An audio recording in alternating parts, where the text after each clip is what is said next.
Well. Fancy meeting you here, partner. Look at who came back for another week. Speaking of coming, I gotta talk about this.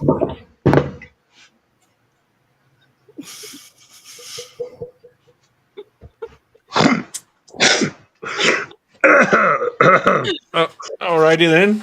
Look what arrived. My local post. Addressed to No Glove. No Love. That's right. The protection mail. So when I got that, I was sure I had to protect myself. So Wise.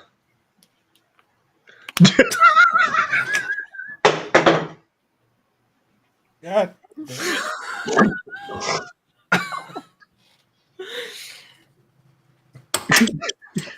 we have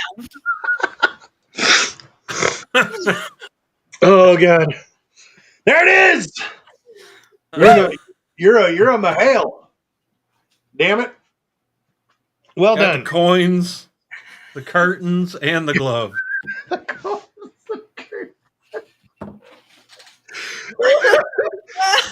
That's going in the quote book right there. The coins, the curtain, and the glove. Thank you very much. Now you know how to play the game, right? No, tell me. Which game? The curtains game, the glove game, or the coin game? I got You got to be real clear with what you're asking here. I saw her handle her leaf curtains the last couple weeks. I've no doubts she knows how to play that game. I just hope So she the doesn't know coin how to game. play the glove game like the MEPS doctors. I want to see you walk like a duck. I'm gonna shine this flashlight, boy. And remember, I'm not deep enough until I can see the light from the flashlight come out your mouth. Why don't you squat down real low like and show me how you waddle around like a duck?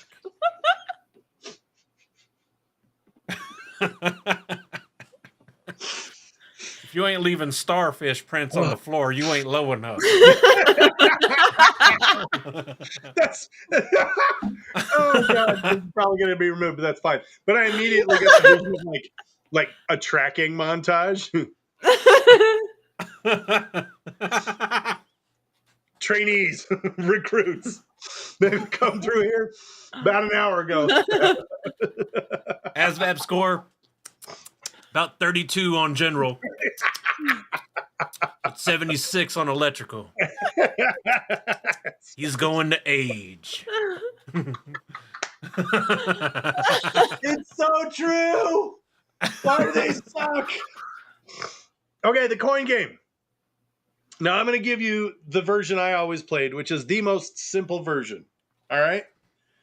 Say the three of us are in a bar or in any type setting, and you whip out a coin and you go pa-ting. You make an audible clinking noise with your coin. Andrew and I must then respond by producing coins of our own. Within a reasonable time. Yeah, within a reasonable amount of time, which is usually like, if you can't just fucking grab it, you can't have it. Sorry. The coins. If both of us produce a coin, you have to buy drinks. But if Andrew forgot his coin and I have mine, Andrew has to buy us drinks. All right? So it is literally a call and response. And if I say check and you say check, I'm going to buy you a drink because you're my friend. If I say check and you can't check me back, you're buying a drink because you are my friend and you should bring your response. And that's your punishment for not having your coin. Now, other people have added other elements to the game where they have like ranks for coins or stories for coins. And I'm like, I mean, okay. But the rule is you can only use a coin that has been issued to you, right? Like I have a presidential coin from President Trump in office, but I bought it. Like I have a Marine One coin as well, it's not anything I can use in a coin game because it wasn't issued to me by Marine One or President Trump. Okay. But for that matter, I've got a President Obama coin as well. I just liked to have the coins from the presidents when I was serving. But I do have the command chief of the 801st Forward Wing Command, something, and it was the 801st command chief issued those coins to us because we were in.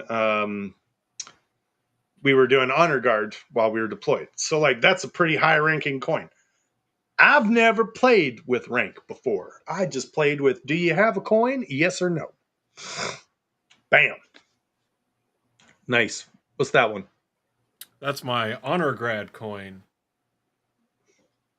That coin is pretty special because that's a coin you can only get by making honor grad in the Air Force, which you can only do at basic.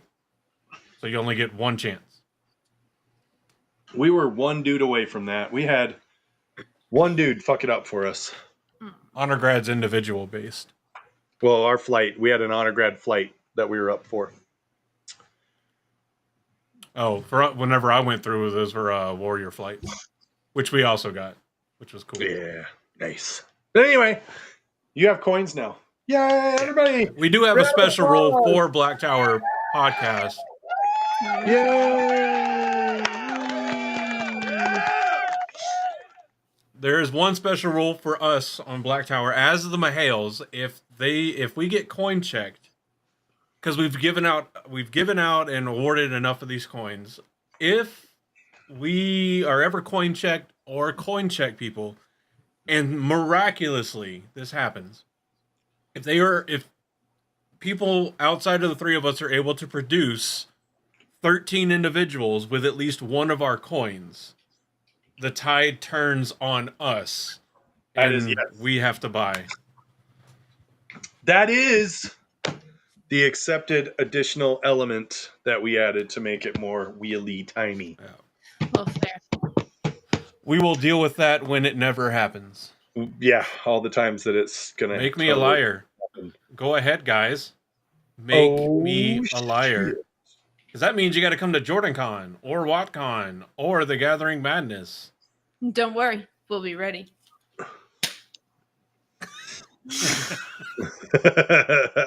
Bruh. Oh. But anyway, everyone, welcome back. It's the Black Tower Podcast. I'm Andrew. That's Reese. That's also Reese. They're both Aethon Mahales. I'm the Bajan Mahale. I guess Josh, I thought I changed my name. Did someone else change my name? Had to. No, you did, but you had to leave and come back because you couldn't see us. Oh, that's right. So I could see y'all pretty faces. Yeah. You evolved. Now I'm Josh. Oh. You evolved. Dominus. When he puts on the boiler hat, he takes on his alter ego, Reese Sedai, the Aethon Mahale. You have... I guess I could start working on like my Wayne impressions and being like, all right, what kind of a man wears a hat like this? It's dusty, thinking worker, lowbrow, but good. And then he's like yes, I don't know. Who would? Who would? Right? It's not right. That's what I'm saying. It's not right. That's definitely what I think of when I think of Josh. Dusty, worker, lowbrow, but good. But good. But good. I'm Josh. I'm the Saruman Mahale. I do the light. I lead the lightning sluts. The fucking what now? The electro slut division. This is a new level of Patreon. Oh, you like that lightning bolt, don't you? They don't play with electricity over there. Just Josh on the battlefield with a car battery and jumper cables. Just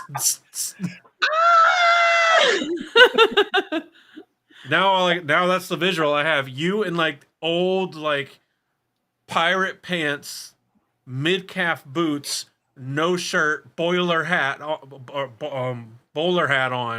I don't know what a boiler hat is. I don't know what a pot boiler hat upside is down? either.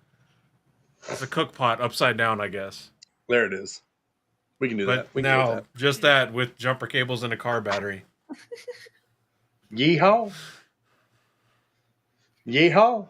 For a good time, call the Sorovan Mail. He's the Florida man, Mahale. Bruh. God damn it, who gave the Sorvant Mahale bath salts again? Half of the damn dedicated have lost their face. The Yellow Aja's pissed. You know how much healing they've had to do? You know how expensive plastic surgery is? Oh, God. That's good. Really good. Reese, who are you? Oh, I'm Reese. I'm your no glove, no love.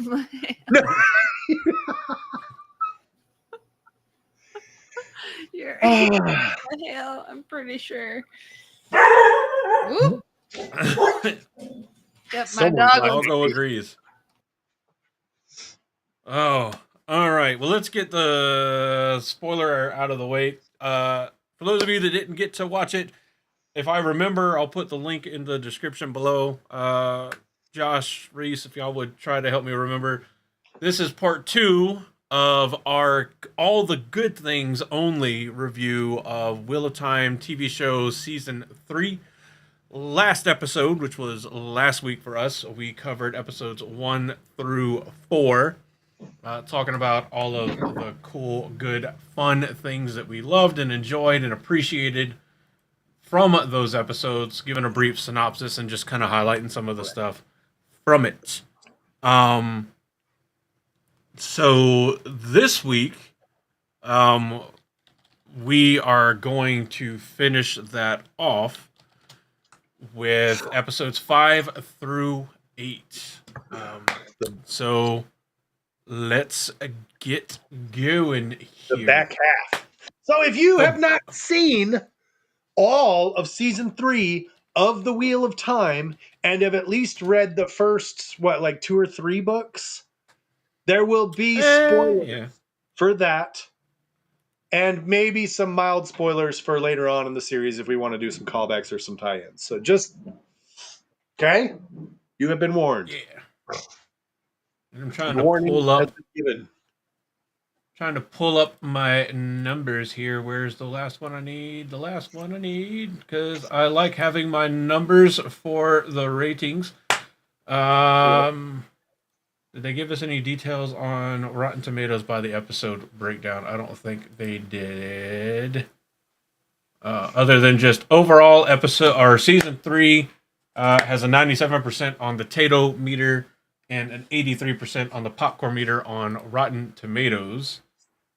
But starting off here, we ended off episode 4 of season 2 has the highest rating of any episode of the entire season at a 9.3. So we're going from a 9.3 now with episode 5 to an 8.1 for episode 5 entitled Tel Aran Riyadh.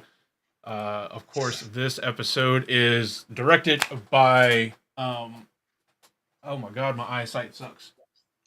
Marta Cunningham, and is written by Ajoke Ibirinoke, is hopefully correct. I hope I said that right. If I didn't, I am abundantly sorry. I'm not good with English, much less. See, I can't even say English right. I'm not good with English. I don't even have my trays in to use. It's the will of the pattern. That's all. That's all there is to it. But I tried. I made an effort, and it's the thought that counts, right? And Josh is a thought, and he counts for a lot. So, stop trying to butter me up, sweetheart. I will never stop trying to butter you up. How you doing? I'm gonna make you my little Orville Redenbacher. These biscuits always love getting buttered. All right. Episode 5. At the White Tower, Suan and Varen have laid a trap for Elida, who threatened to call a vote against the dragon to expose her as Black Aja. She's attacked and nearly killed by a gray man, but Suan and Leanne save her. Just before reaching Tanchico, Nynaeve, Elaine, and Matt team up with Min, who is familiar with the city. Matt also discovers that Min foresaw his death by hanging in her visions. In the Two Rivers, Perrin, Fael, and the Aiel, not her Aiel, the Aiel, infiltrate the White Cloak camp to rescue Matt's family, held captive there, leading to a battle. This isn't part of the description here, but of course, during which they discover that Matt's mother has been tortured and killed by the White Cloaks. But his two sisters survive. Alana aids them and is nearly killed by White Cloaks, but Maxim shows back up and saves her. They save Matt's sisters. Oh, here it is. But his mother is burned at a stake by Valda. In the Aiel Waste, the group arrives at the home of the Tardad clan, and Avienda begins shadowing Rand and teaching him about the Aiel culture as part of her Wise One training. Egwene practices walking in Teleron Riad, the world of dreams, with the Wise Ones. Moraine reveals to Lan what she saw on Meridian, and with Egwene's assistance, meets Suan in a dream to warn that the tower must follow Rand, not control him. In Rand's dream, Lanfear confesses her love for him, and they share a kiss, witnessed by Egwene, who's visiting the dreams of her loved ones. So, Oh no! plenty to dissect from this episode. And again, we're sticking with all of the stuff that we liked, all of the stuff done well, or that we enjoyed, or that we thought was just done well. So, Josh, a man of many thoughts underneath that bowler hat, what you got? I will say this: the scheming in the White Tower, I really enjoyed. I saw something at first. I was kind of disconnected from this, but I really loved that someone pointed out that the reason Swan makes a note of commenting on Elida's rose-scented perfume is to give us the audience sort of a feedback, like of, okay, cool, she wears a lot of it, right? Well, we also know that Varen's sister Adeleas has been, damaged, right? Her memory is jacked. They decide to send Adeleas to help guide Elida to the 13th depository. Now, at first glance, you can go... Adeleas.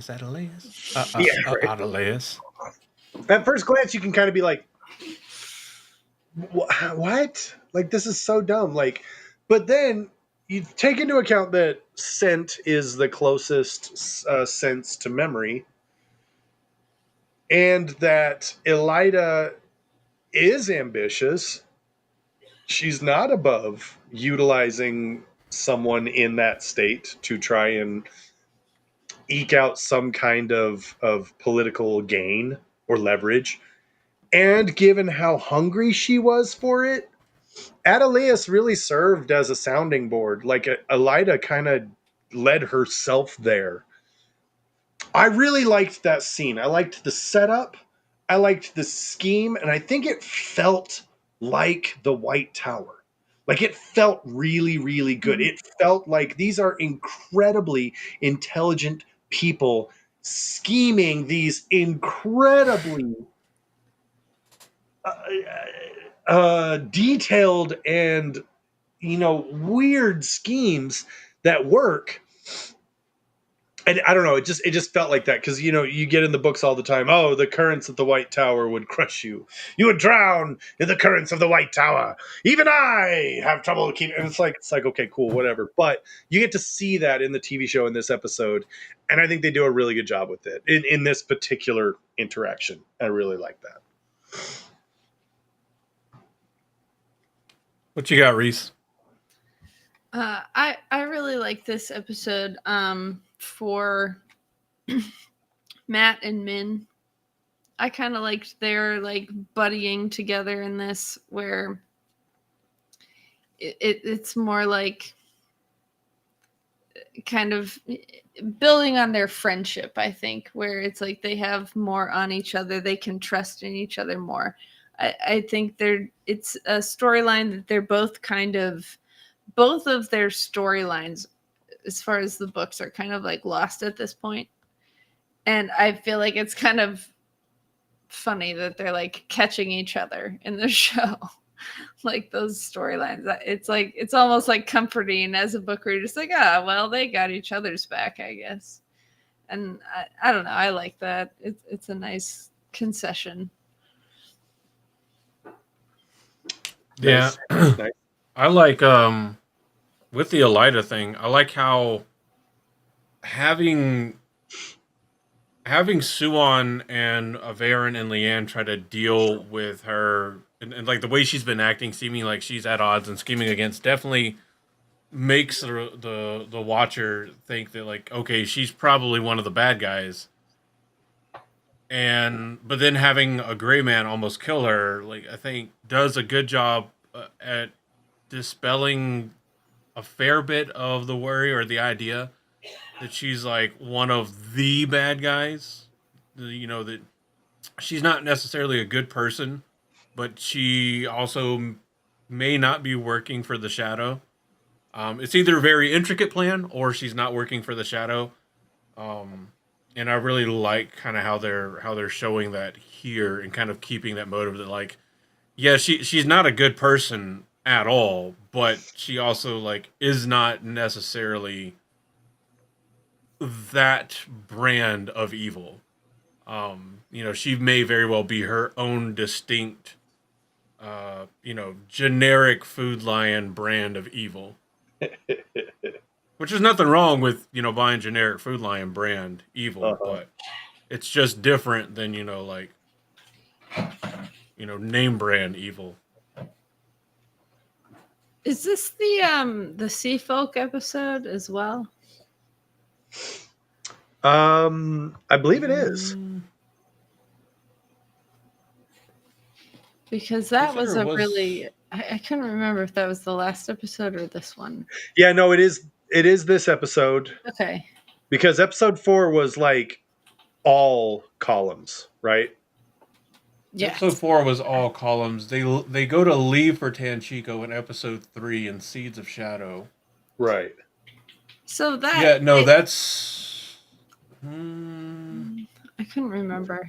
Because in episode 3 is whenever Min is secretly following them. So I think this might be the episode when they're actually on the boat. Okay. Oh yeah, because when Egwene catches Rand and Lanfear, she also sees Elaine and Avienda. Okay. So that I loved that boat scene. I felt like it was very much Wheel of Time book appropriate. Like everybody's role in that scene was very much what they would have been doing in the books. Like it was really fun, and the weaves in that, the Windfinders, they were just not at all what I imagined, and yet kind of so much better at the same time. They were very much like the Aurora, like it was the Aurora Borealis across the sky as they were moving the ship, and it was so. It was beautiful. It really was. I saw somebody say they felt like it diminished the strength because in the books it talked about the thickness of the weaves and how much was being handled at once. And I kind of agree with that. I feel like, you know, it was very kind of light looking, but I still feel like the intricacy was there. Where like if you had kind of pulled it all together, it would have been that thick mass from the book. I think maybe like if you think of it as like maybe what they were going for is it being, instead of it being a bunch of separate threads woven together to the same effect, it was a coalesced mass moving in the same I like. eased direction together. So it wasn't just like a bunch of individual aspects being brought together and guided and pointed. It was more of like a collective mass ebb and flow, which would flow with the sea folk mentality of going with the waves and the wind. That's exactly right. And maybe in that way, like it kind of helps kind of like envision a bit of the or maintain a bit of the thought of the magnitude of how much they're controlling. It's kind of how I tried to take it. I mean, I would have much rather seen like, you know, the Sea Folk Windfinders just controlling and launching just big, fat, thick ropes of power at the sails. You know, just shooting ropes and pushing that boat straight through the nice, wet, moist ocean and just making it just fly forward. But you know, a nice ebb and flow of cloudy powers is fine. It's much better than it being like all stringy and all over the place. That'd be weird. Okay, so where I was going to go with this was I liked the way you just throw your glove away. Maybe. I got more. I didn't feel like it diminished at all. I felt like if you look at, you know, we talk about weaving all the time, right? Well, if I'm weaving something or if I'm crocheting a pattern together, I'm making a blanket, and the blanket has a function, right? Now, the yarn, the strands of yarn might be little teeny tiny, but I can make a gigantic blanket. And being able to handle that and keep up with that is a skill that you have to learn, and some people can't, right? So I felt like if you're looking at the Aurora Borealis as the blanket in this metaphor and the threads that they were weaving into that blanket, like it makes it, actually, I would argue it makes it larger than the books, because you've got this person who's literally just like, I will take over the night sky now and create a path for us to just sail through like nobody's business. And they even do a really good job of doing like a timeline exposition, right? When Elaine's like, well, it can't be Tanchico because we're still a week away from Tanchico at the fastest. And then it's like, we'll be in Tanchico tomorrow morning. And she's like, what? Like, what? What? And I thought they did a really good job with that. So they also call what they do like weaving the winds. So there's a bit more like whimsy kind of to it, and it's kind of like, to me, just kind of has a bit more like a grandiose kind of like feel to the name, where it's more broad strokey. And I think the TV show's done a really good job of like showing how, like with Moraine, during episode 1 of season 1, where instead of like creating fire from nothing, she pulled fire from like the lectern, well, not the lecterns, but like the fires that were already lit. Rather than creating it herself. Yeah. Where like it's a lot easier to like guide and enhance what already exists than it is to try to create something completely out of new. You save a bunch of energy. When she so maybe threw kind the of the wine same string, idea here. When she threw the wine string, she was pulling strands of earth from the stone, from the earth. I thought that was phenomenal. I loved that. Yeah. And I love that they've been consistent with that. So many times in these TV shows, I think you get someone that has a really great idea early on and they kind of lose it. But this is one of those examples of really great consistency, because even Moraine, when she's telling Egwene about it, she says it's been called many, many things by different people, but it's all one thing, one power. And I love that. I also like how the spirit comes like from them. Mm-hmm. And these are details that are like, these are details you have to think about. You know, it's not just, it's when you, as someone who's aspiring to understand more about like graphics and graphic arts, when you start looking at visual effects like this, you've got to make very specific, detailed decisions about where these flows are going to come from, where they're going to go to, how they're going to move. And that is literally a frame by frame decision that you have to make. And man, is that the detail there is just hats off to their effects team. Their effects team has knocked it out of the park. So shall we move on to episode 6? Reese, do you want to do? Sure. You want to do episode 6? Sure. Episode 6, The Shadow in the Night. This received an 8.5 review on IMDb. It was directed by Marta Cunningham again, and written by Rami Park. And this, okay, in a flashback, teenage Leandrin kills her husband and escapes captivity with her newborn before being offered help by Ishamael. In the present, Leandrin kills Naomi, one of the Black Aja, on Lanfear's orders, while Moghedien kills another who was spying for Ravin. That was just a great scene. Sorry. Points. Nynaeve, Elaine, Matt, and Min scout Tenchiko for clues all the hills on the Black Aja and the artifact that could enslave a male channeler. Matt finds one of its parts, but Moghedien steals it from Nynaeve and Elaine after putting them under compulsion to extract information from them. The group also encountered Tom Marilyn, the Gleeman who saved Rand and Matt from a fade earlier. In the Aiel Waste, Egwene is confronted by Lanfear and Tel'aran'rhiod, while Rand and Moiraine discuss their next steps after Rhuidean. Later, Egwene and Rand have an emotional argument about Rand's relationship with Lanfear, but they are interrupted by an attack from some how do you say his name? Samael? However you want to say Some it. fucking male. Attacked by some fucking male. And Aiel Dark Friends. They defeat the attackers, but a young Aiel girl dies. She has a name. Whoa. Rand attempts to resurrect her with the one power, but fails. In the Two Rivers, Perrin and Alana recover from their injuries, while Padan Fain brings more Trollocs through the ways.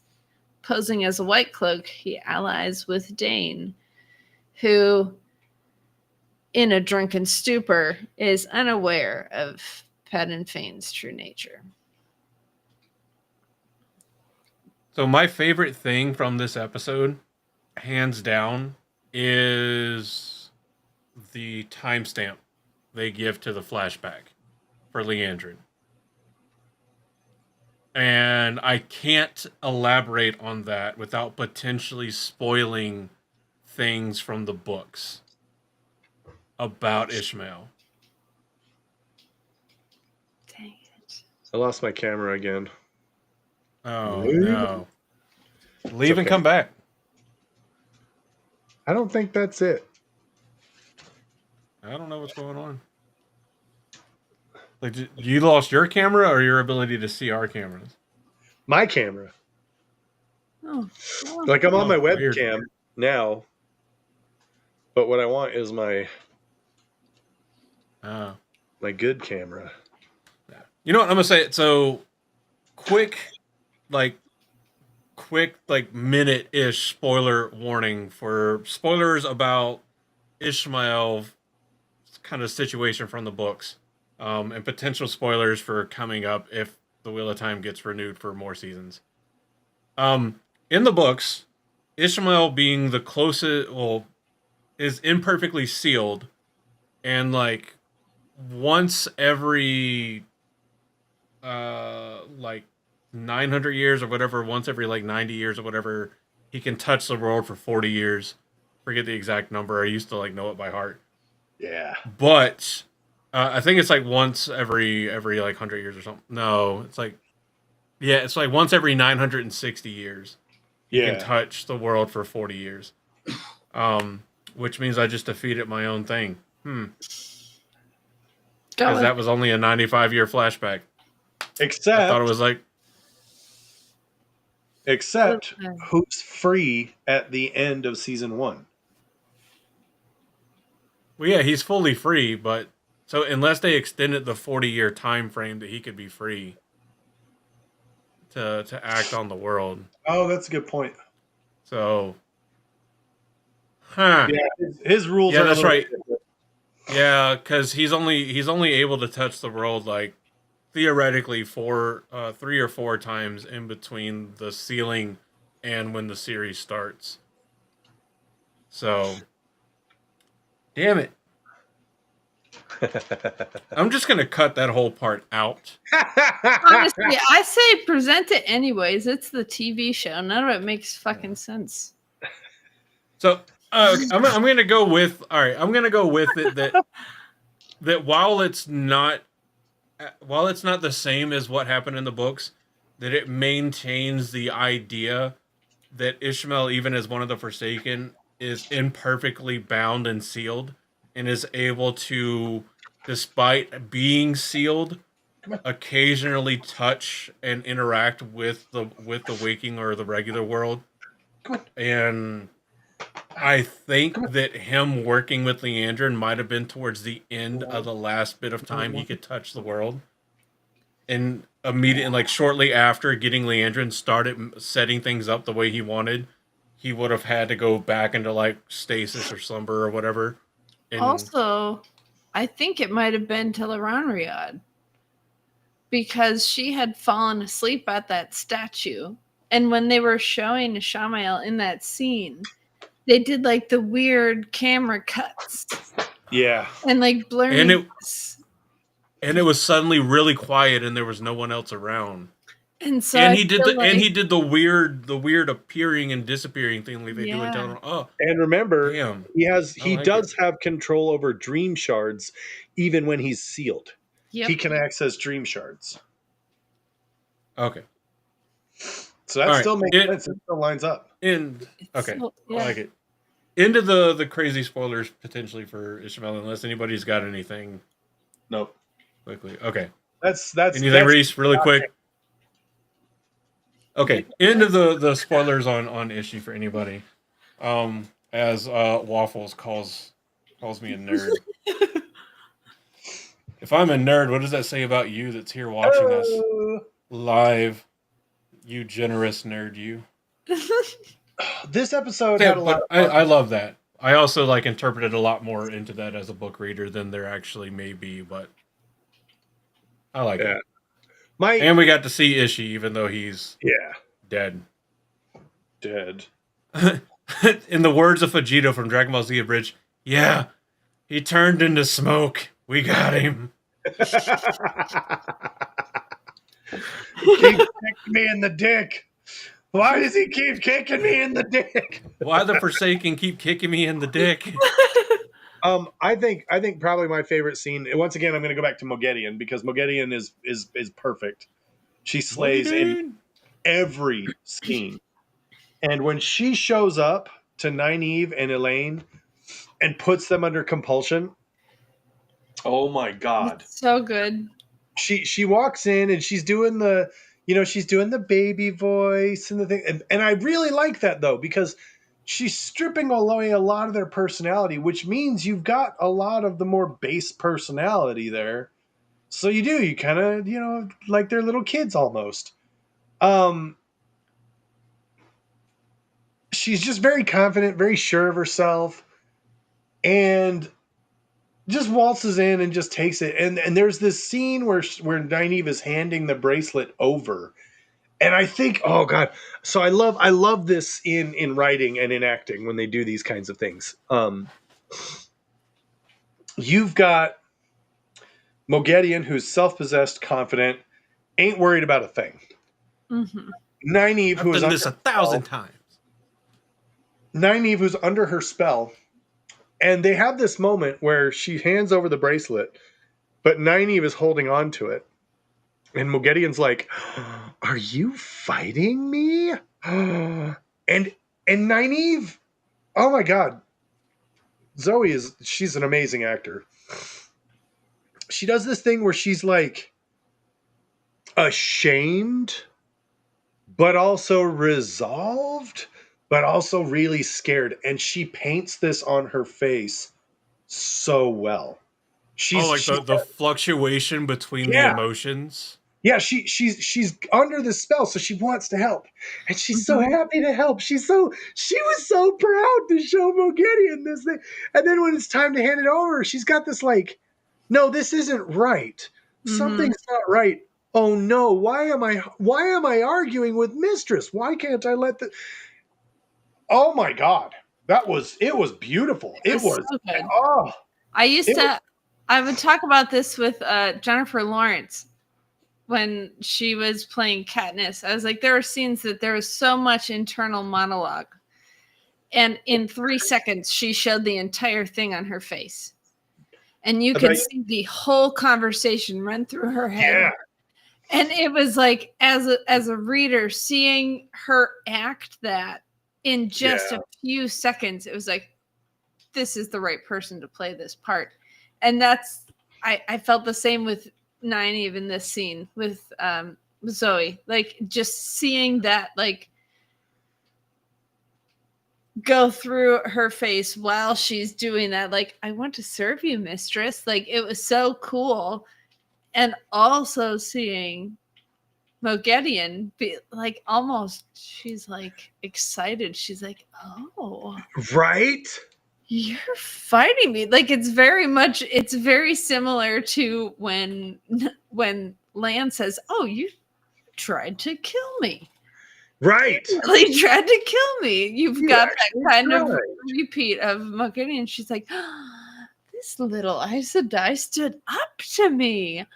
And she's like, oh, my pet.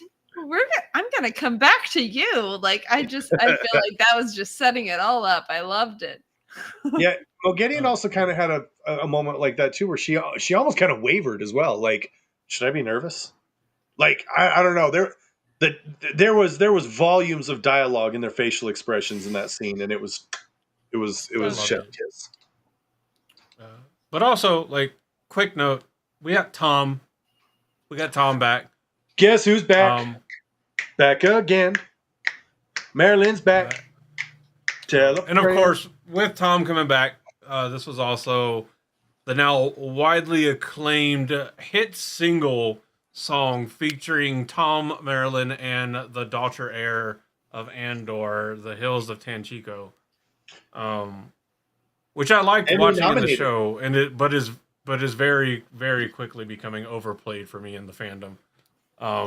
It's like when you have that one friend that finds a new song they like, and it's the only song they play over and over and over again, and I'm like, yeah, it's a good song, but you're kind of like making it the only song I hear. You're kind of making it annoying. But enjoy your music, people. Enjoy your music, whatever. But I like that we got Tom back. This is the good things. The good things. We got Tom back, which is always good. Always a good thing. I really enjoyed the kind of overly confident Elaine, like, yes, I know what I'm doing. And Tom, she's like, the Hills of Tanchico. He's like, are you sure? Yeah. He's like, yes, of course. Of course, what are you gonna sure. In this crowd, are you going to chastise me for that not being a proper song for the daughter heir of Andor? Well, in this crowd, in the questionable area of Tanchico? I even loved when he was like, is she doing that old daughter heir scam again? It was so good. Tom is so smart. It is so on top. Everything. It was so good. The way his character came back in. We could have had that sooner. But okay, fine. Now we got him. And he did more than just exposit. And it was great. I loved it. He did a I lot of loved expositing, too. all the little facial expressions during the song. I loved the woman who let Elaine know what the song was about. I and I just loved that little back and forth between Elaine and Tom when she's like, "What?" And he's like, "I told you." And I she's love like, too that "Well, all right." they end up singing that song for like the next 2 hours. It's like the Star Wars Cantina band. You want us to play the same song? That same song, I'll play that same song.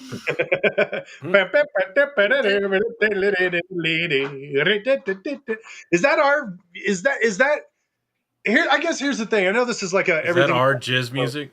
but let's talk about: do we think the Hills of Tenchico ranks up there with the Cantina Band and Toss a Coin to Your Witcher? Ooh.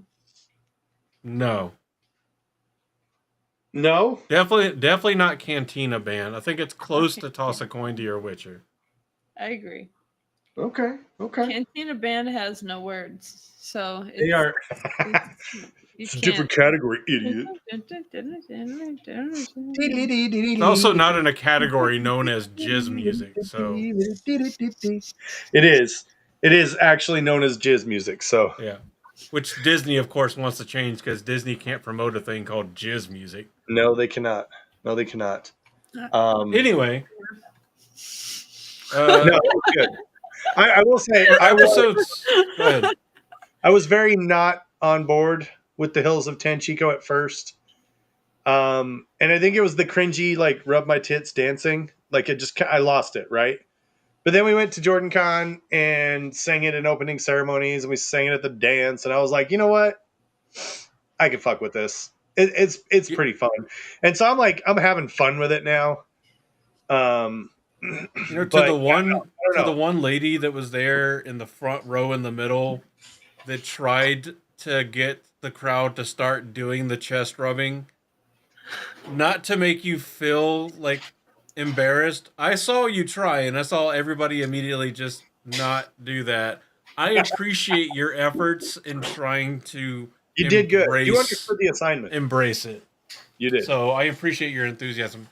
What I also appreciate is the fact that episode 7's title is Golden Eyes, and it's episode 7. Like 00. 007, baby.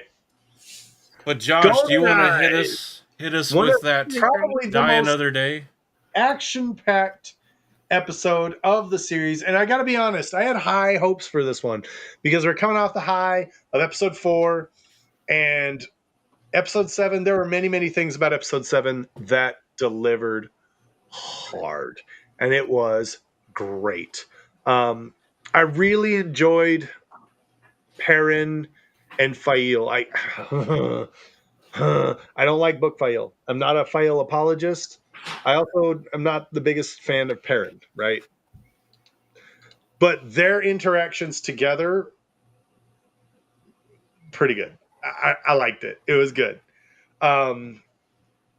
Let's go with this. It is episode 7, Golden Eyes, written by, I'm going to say directed by, Kieran Donnelly, written by Dave Hill, and it was given a rank on IMDb of 8.5. Okay, 8.5 out of 10. And in this episode, Perrin, Alana, Maxim, Bane, Chiad, and Fail assist the villagers of the Two Rivers in preparing for an imminent Trolloc attack, while also accepting refugees from other regions, including Aram and the Tinkers. Perrin seeks help from the White Cloaks, but Dane turns him down, even though Perrin offers to surrender himself in return. As the battle commences, Perrin and Maxim lead the charge, while Alana and the village's channelers attack from a distance. After the invaders seem to retreat, Alana is ambushed and severely wounded, and more Trollocs and Dark Friends force the villagers behind the walls. Aram kills a Trolloc in self-defense, breaking the way of the Leaf. Dane suddenly arrives at the White Cloaks to help, having changed his mind. Podenfane turns on him and lets his Trollocs through the gate. In the chaos, Valda attempts to kill the wounded Alana, but is incinerated by Matt's sisters, who are able to channel. Meanwhile, Loyal, Bane, and Chiad head to the nearby Waygate to prevent more Trollocs from entering. Unable to close the Waygate, Loyal sacrifices himself to destroy it. Perrin defeats Fain, but shows him mercy, compelling him to recall his army. Keeping his promise, Perrin allows himself to be arrested by Dane, while the villagers proclaim him Two Rivers Lord. Okay. It's the good things, so we're focusing on the good things. We are focusing on the good things. The good things, easily, Bane and Chiad. Oh my god, yes. I love them. I love them. I love them. I love them. I love them. They go to the Waygate and they're like, even Wetlander Shadowrunners are soft. Like, I love how they're like actively making fun of the Dark Friends coming through the gate. They go down to the Waygate, kill everything, and then Bane and Chiad are like,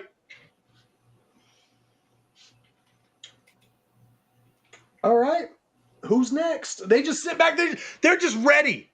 They're just ready. And then when the next group of Dark Friends comes up, they're like, what's going on? We haven't had any reinforcements. Bane and Chiad are like, Plus their absolute mastery of Jiuto. Where they're like, did he just try to one up us and give us obligation? That's weird, because in doing so, he actually gave us obligation. That's so strange. And poor Loyal is just trying to save people. He tried. He tried so. Oh no, he did a good job though, because they were like, you know what? In the trick of Maiden's Kiss, you have erased the toe for one of us, but not the other, and I go where she goes. So we're still here, and he's like, shall we play again? Fucking Aiel. I love how he does it too, though. He does. He straight up does. He goes, all right. Like, he's just like, I tried. Yeah, he's like, I really tried. All of them are like, blaming Ogier for trying. You can't blame an Ogier for having a long handle on his axe. Yeah, it was great. Again, I liked Fail. This is the one where Perrin shows her the scroll of Mat with the horn, right? No, he shows it to... Well, he does.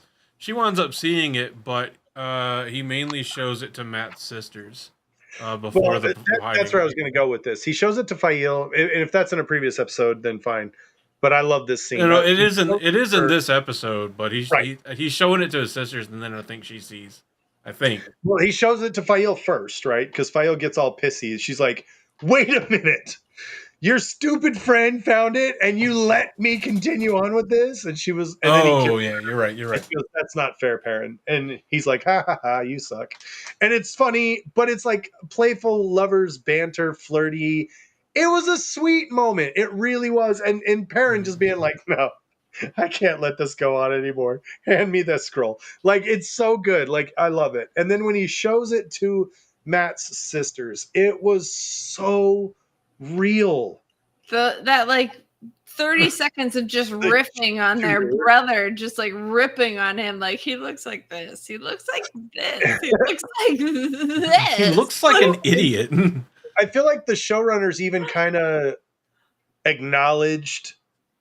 I'm going to say this. I can't speak for them, obviously, but I'm speaking for them right now. I feel like they acknowledged that the horn looks stupid in this scene. I think it was a really great way for them to be like, okay, we heard your criticism, and yeah, in retrospect, the horn was kind of a dumb design.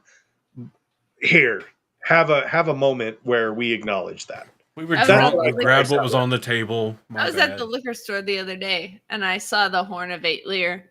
And I was really excited because I wanted to buy it, but it was like behind the counter and I didn't want to ask for it. But it looks like the Horn of Valyr, but in an 8. Those like behind the counter. 8. And I need to get the...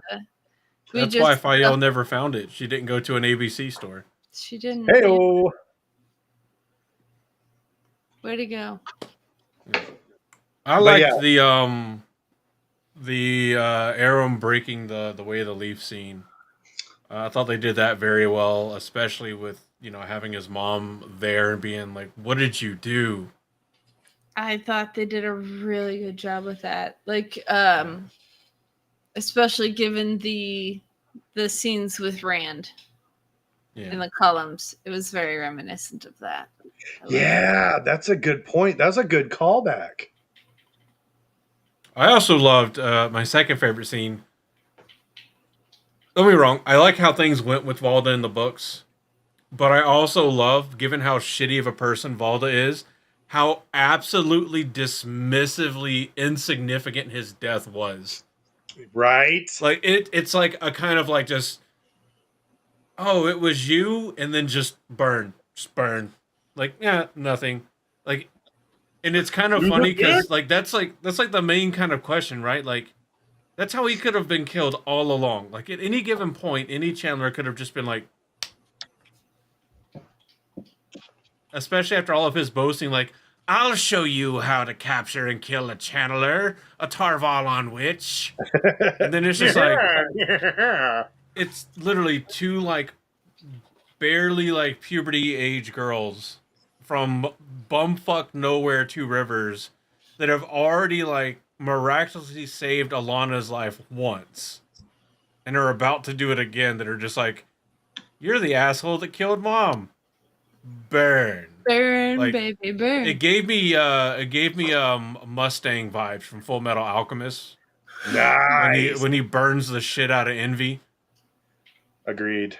Except, less cinematic, but that's anime versus live action. Do I have to burn a homunculus for it to die? It does look like rain. I know we'll probably talk about this episode a lot in our next segment. But I will say, there, we lost Brother Book in this episode. And I think one of the great things is that he got to finish his writing. And guys, I actually have a copy of it. No. Oh no.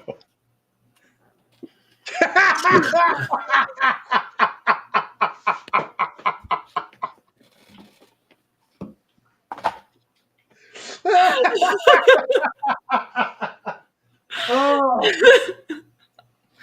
Diary of a Plant Killer by a loyal son of a. Do you think, what was that insult against the Sean Chan that Matt used or whatever that was like super offensive? Oh no. Yeah. Do you think Plant Killer's like the daughter of the Sands for the Ogier?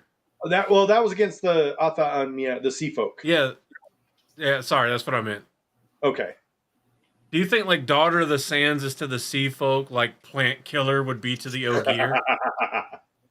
Ooh, I'll bet it would be. Like, you don't have a green thumb, you have like a gray thumb. Got a green dick. What? Does that just mean you gotta fuck the plants? What are you trying to say here? Like, look, hey, Loyal, my peace lily isn't growing well. Could you fuck it real quick for me? Like, he does sing to it to make it like rise. Earth is getting jealous at how often I fuck the tulips and not her tulips. I'm not sure I'm tiptoeing, right? Does that mean that Ogier just like jizz Miracle Grow? Is that what it is? Is that the secret?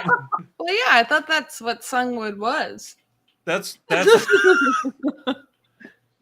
oh, that's what it is. They hum at a resonant frequency with their balls, and it just causes it to come out. They're just fucking Miracle Grow sprayers.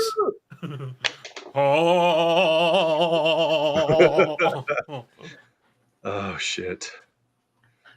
All right. What else is in episode 7? My loony theory. I've got one. Oh, get it. Do it. All right. Here's my loony theory for I have a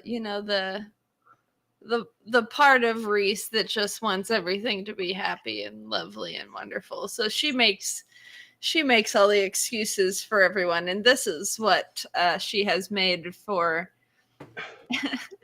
episode 7. We are going to have in the last battle. Boyle is going to come through a waygate with all of the Ogier from the stump. There it is. And his Just name was spurting. Loyal Cena. Just Spartan Miracle Grow all over the Trollocs. An army of Ogier miracle growing the Trollocs. So that's Because your eyes are drying with semen. Oh. Oh shit. Okay, episode 8. Finale. Speaking of semen, episode 8. He who comes with the dawn. Egwene and Rand wake up. The dawn is dawning, and Egwene goes, "Ew, Rand, seriously? Again?" What it was a good Still dream not me. about Lanfear, not you. Shit. All right, directed by Kieran Donnelly, written by Justine Jewel Gillimer. Nynaeve, Matt, Elaine, Min, and Tom enter the palace in Tanchico in search of the artifact. The artifact. Elaine and Tom are attacked by one of the Black Aja, but Elaine kills her. Very, very anticlimactic description. They're attacked by a member of the Black Aja with the black rod that spouts balefire. Right. Elaine takes it from her and then expertly uses it and kills her with balefire. Boom. After being told by Tom that There's no such Lord thing as Gerbil Lord Gerbil. doesn't exist. Yeah. Like, that's not a real guy. You're being tricked. Stepping through a twisted redstone doorway type arch, Matt is More like transported through a dumpling. mysterious realm where an Ilfin, a fox-like furry creature, grants him 3 wishes and in exchange hangs him from the arch. Min saves him, but he finds he has lost some memories. Nynaeve faces off with Leandrin and overcomes her channeling block, becoming Moses Nynaeve after Leandrin nearly kills her. Leandrin gets away with the artifact and makes a deal with Mo Gideon to enslave Rand. In the White Tower, Elida effects a coup and is declared the Amerlin seat. Suan is falsely condemned as a dark friend and executed. In the Aiel Waste, Moraine plans to force and imprison Samael to train Rand in channeling, but Samael is murdered by Mo Gideon. Rand rejects Lanfear, prompting her to turn against him, ally with Ravine, and position Couladin, leader of the Shaido clan of the Aiel, as a fake Kara Karn. Moraine and Lan fight Lanfear, and Moraine, emerging wounded but victorious, and Lanfear severely wounded, fleeing. Rand convinces the Aiel to follow him by revealing their history as Oathbreakers and summoning rain in the dry waste. Okay. There's a lot more that happens in episode 8 than this brief summary. No, that was Go it. ahead, Josh. Yeah, I mean, I have a loony theory for this episode, but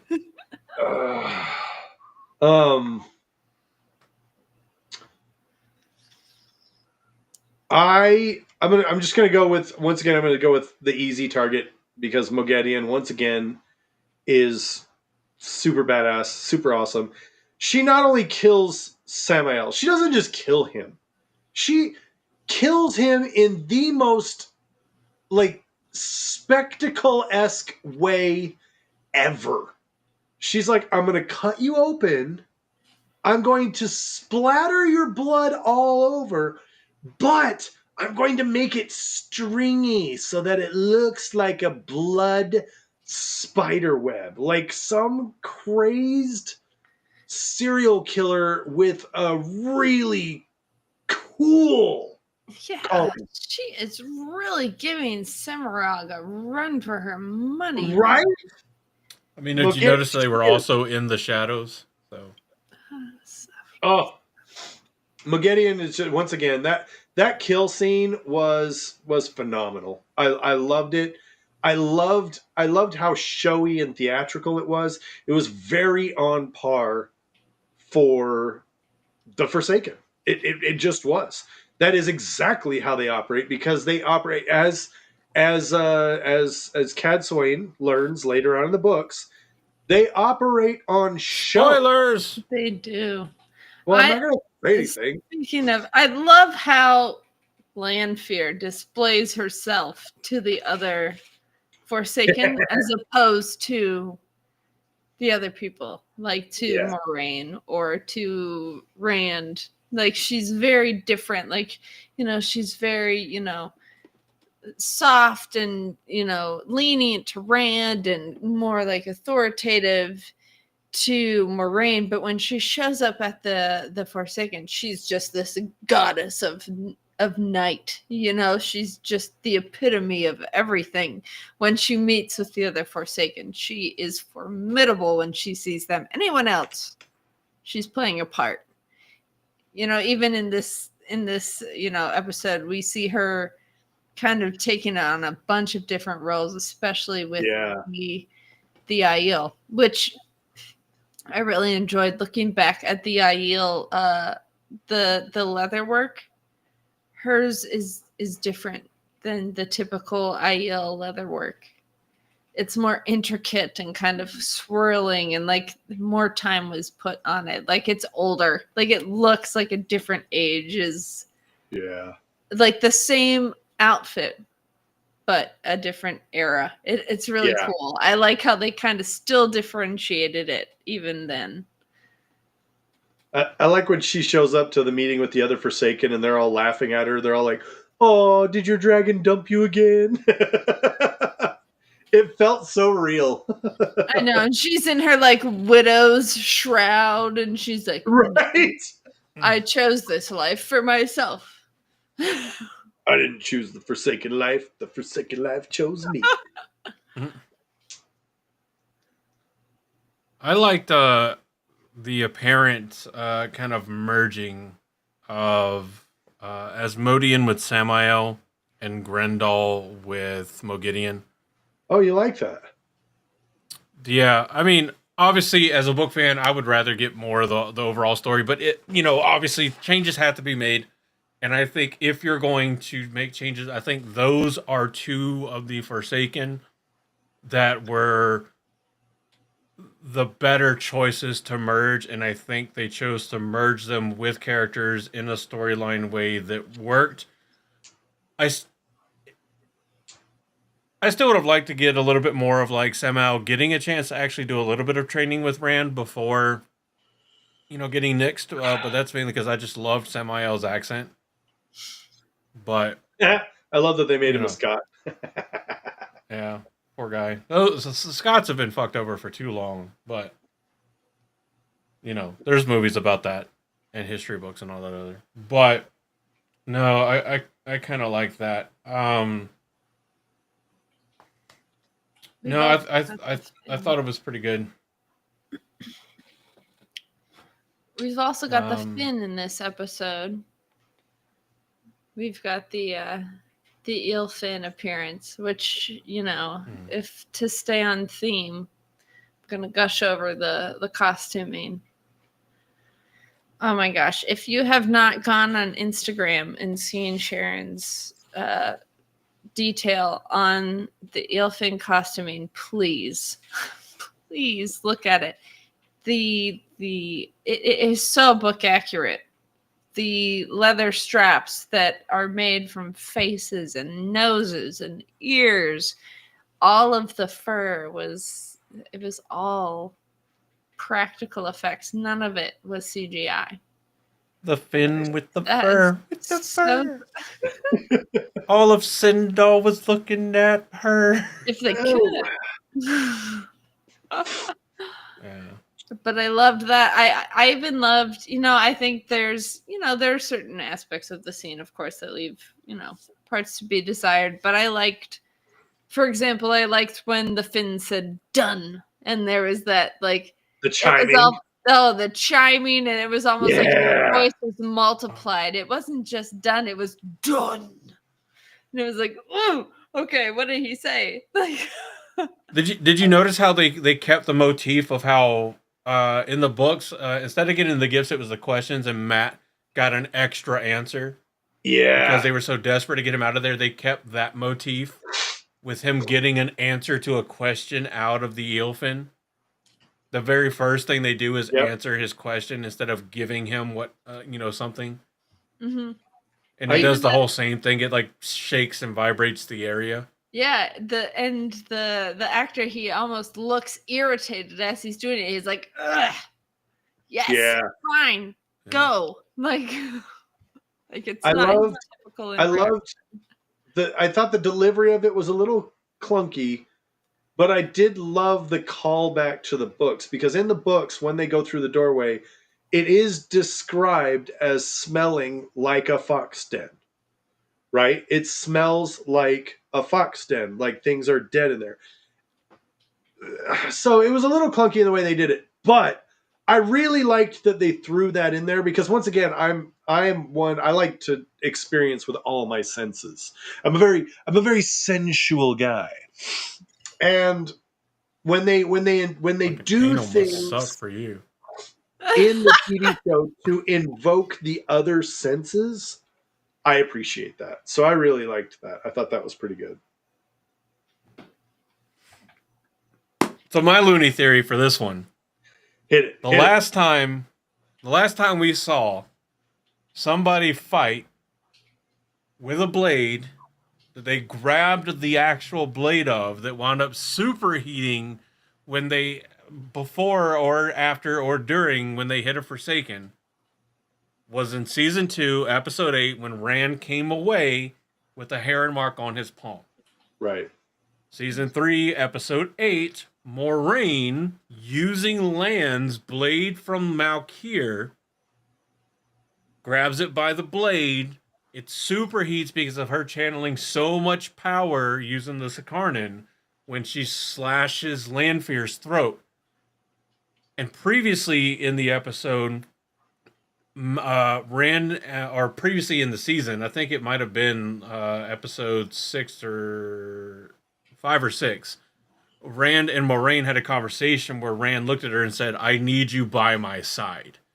And they've already started this thing with her having the Sakarnan, Rand going to get Kalendor, already being a pair needed. I think Rand has the brand on his left hand.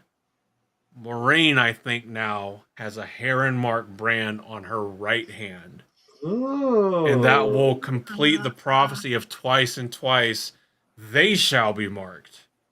To make it a dual thing where one, it keeps them together. And because here's the thing, you don't have an actress like an actor like Rosamund Pike without keeping her center stage.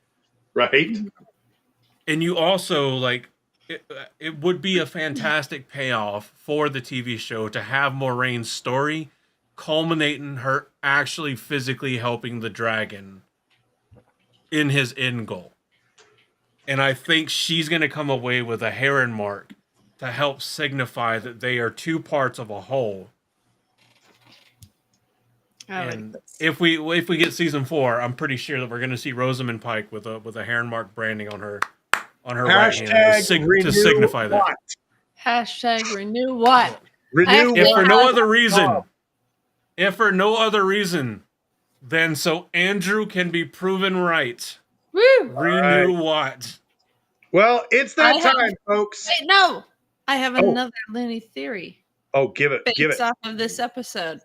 that if you haven't finished the series, please tune out right now. Because this is a big one. So, you've all tuned out. This is your last chance because here I go. I have a massive theory based off of that. And Shora Agdashlu? Yeah, however you say her name. I'm so sorry. I don't know. Twitter of Time kind of spearheaded the campaign to get her cast in the Wheel of Time. And I think kind of the consensus at the time was that she would be an excellent Cadsuane. Correct. Which she did not get cast as. However, we know the show has been going in a very different direction than the book. So here is my ultimate loony theory for the season. I believe, based off of the final speech that Siuan gave and the kind of cowering look that Elida had during this speech, that perhaps some of this got through to Elida. And she will take on a dual role of Cadsuane / Elida. Interesting. And some of the more troublesome parts of Elida, of Cadsuane, will get kind of grouped in and taken down via Elida. That's my super loony theory. I can dig it. Well, either way, I can dig it too. Episode 8 of season 3 has the second highest rating of any Wheel of Time TV show episode at a 9.0. As we're doing this episode right now, that has gone up. So these ratings can change if you go and look at them later. Last time we were looking at ratings, it was an 8.9. It's gone up since then to a 9.0 with 4.4 ratings, 4.4K ratings on IMDb. So there's that. But let us know, what do you think about Reese's Looney Theories? How right do you think mine is? And we know that the answer is abundantly right. You know Moraine's going to have that Heron mark. Go on over to social media and look for the hashtag RenewWatt campaign. Sign your name to that. Help get the word out so that we can at least get one more season, so that we can see if some of these theories pan out. We'd love to get the entire show finished. But, we'll take anything we can get. Because, something is better than nothing. Right. So, but hopefully we're in for good news as the year goes on. I think based off of the ratings and stuff, I think there's a good chance that we'll get it at least a season 4. And beyond that, depends on how season 4 goes, I think. If the Acolyte can get a second season, the Wheel of Time can get a 4th. And Support your local tree killer. I am an Acolyte hater. But I think that'll do it for today. We finished talking about all the good stuff for the most part from season 3. Let us know what things we missed, what things we didn't talk about that you loved from season 3. If you didn't check out part 1 of this, go and check it out. Hopefully the link's down below. If not, hop on over to the YouTube channel or anywhere we host podcasts. It was our season 5, our season 6, episode 25 episode. Same title as this one, except it just said part 1 instead of part 2. Go and check it out. Let us know what you think.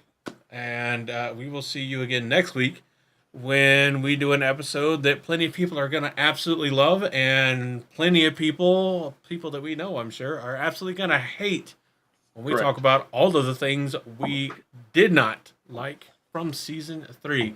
From all of us here at the Black Tower Podcast, I have been your Bajan Mahale, getting us ready for the maelstrom that's about to hit us when we get canceled after next week's episode. My name is Andrew.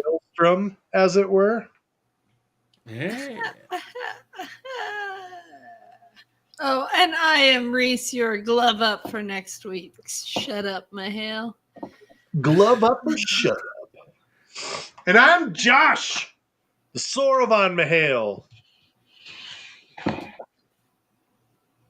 And wherever you are, I hope you leave here just a little bit more insane than you were when you first got here. Slaja. You've been waiting for this moment, for this feeling to grow. In the shadows, always watching, always running the show.